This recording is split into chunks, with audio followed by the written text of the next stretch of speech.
Tom Selleck's Jesse Stone and Jack Reacher have been compared to one another, but there's one line that the former would never cross. Before the arrival of Blue Bloods, the Jesse Stone TV movies were keeping Selleck busy. He made 9 entries between 2005 and 2015, though with Blue Bloods ending there is renewed chatter about Jesse Stone 10. On the surface, Stone and Jack Reacher don't appear to share much in common, but appearances can be deceiving.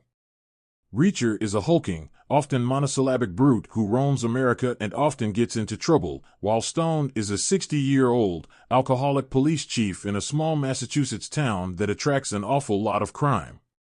One major similarity is that both men want to see justice done, and they'll bend the rules to see that happen. Reacher is typically more direct in this regard, including the book where he bear hugs a man to death, but Stone typically engineers situations where the bad guys are forced into confrontations with him. Stone Cold's ending shows the line that Jesse Stone won't cross.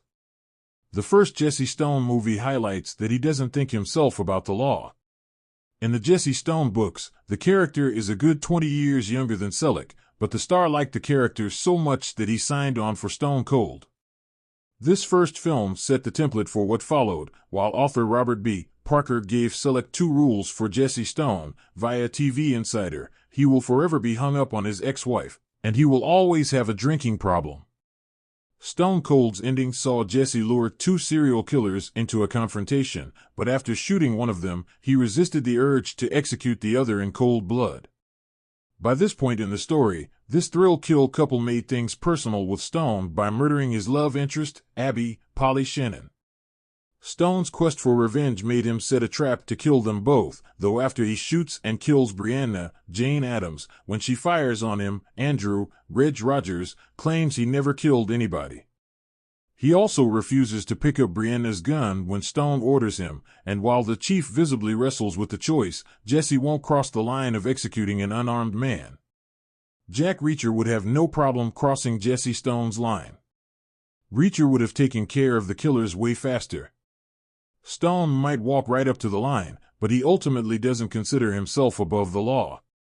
This is one area where Stone and Reacher differ, as the latter would have shot both killers without a moment's hesitation or regret. Typically, Reacher tries to avoid getting himself involved with other people's problems, but once he is, there are few rules he will obey. He has no trouble killing to defend himself or if he feels the other person deserves it. In the case of Stone Cold, the Lincolns murder people just for the visceral thrill, and also feel themselves smarter than everyone else, Stone included. Had Reacher encountered the duo, the notion of a line or black or white simply wouldn't apply. He would have killed them, and then probably caught a bus out of town or gone to a diner for coffee and pancakes. Jesse Stone and Jack Reacher still have a lot in common. It's easy to see a crossover between Reacher and Stone. Jesse Stone is a character fighting against his many demons and struggles with the notion of right and wrong. Unlike Stone, Reacher has no inner demons to speak of, and his thoughts on justice are intensely simple. Despite this, Stone and Reacher share a lot in common. They both love dogs and coffee, have surprisingly active love lives despite their issues, and are crack shots with guns. While Jesse has boundaries about how far he's willing to go, like Reacher. In everything from Stone Cold to Innocence Lost, Jesse will bait the villain of the week into a showdown that will justify his use of lethal force. He even gets taken to task for this recurring habit in the 5th entry, Thin Ice, which leads to him choosing decidedly less lethal means in the finale. Reacher, naturally, is blunter in his approach. Both characters also share being great detectives in common and can read patterns or behaviors that others wouldn't notice. It's obvious who would win in a fistfight, but it's easy to imagine the two would become allies if they crossed paths. With the popularity of Amazon's Reacher and other detective shows like Bosch, it's the perfect time for Selleck to mount a new installment of Jesse Stone.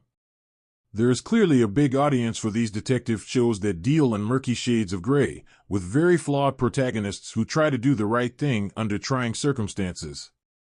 Tom Selleck's Jesse Stone and Jack Reacher, a study in contrast.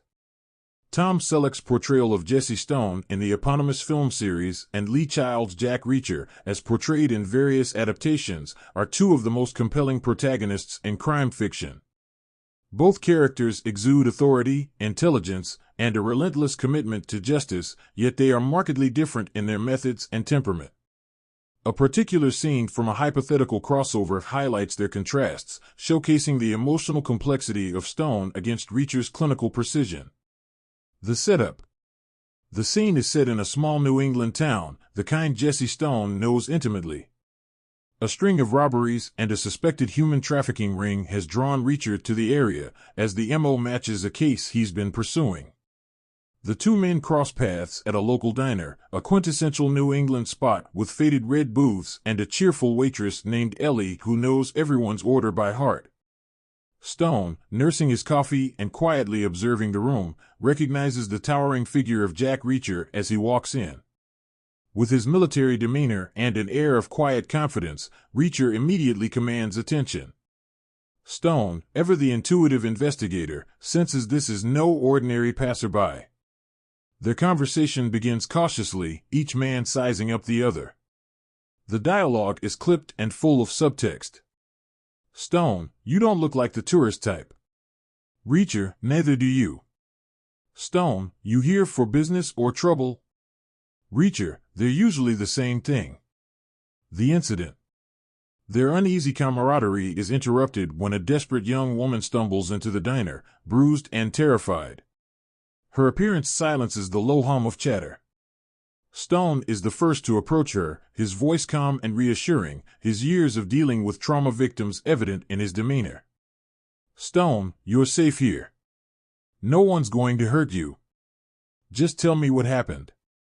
Reacher, on the other hand, stands back, assessing the situation like a battlefield. His eyes scan the room, noting exits, potential threats, and the tremor in the woman's hands that betrays her fear. The woman explains she escaped from a nearby compound where she and others were being held against their will. Stone's face tightens with quiet anger, but he doesn't press her for more details, knowing she's on the edge of collapse. Reacher steps in with a more direct approach. Reacher, how many people? How many guards? Any weapons? Stone, firmly, give her a minute. This moment encapsulates the major difference between the two men. Reacher is a soldier, trained to gather intel and act decisively. Stone is a former LAPD detective turned small-town police chief, more attuned to the human side of law enforcement.